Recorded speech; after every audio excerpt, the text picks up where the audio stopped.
আজকে বড় কষ্ট লাগে। আমাকে অ্যারেস্ট করার আগে আমাদের দেশের প্রাক্তন প্রধানমন্ত্রী অটল বিহারী বাজপেয়ীকে অ্যারেস্ট করতে হবে। তিনি বলে গিয়েছেন, তেনার বক্তব্য ইউটিউব আর ফেসবুকে ভাসছে। তিনি বলেছিলেন ফিলিস্তিনের ওই জায়গা ফিলিস্তিনের जबरदखल करेছে, इजराइल को छोड़कर जाना पड़ेगा।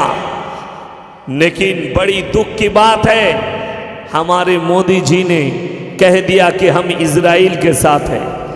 आप जा सकते हैं, ये आपका खुद का मामला है, लेकिन हमारा दिल का मामला है, हमारा ईमान का मामला है और हमारे ईमान के साथ जुड़ा हुआ है।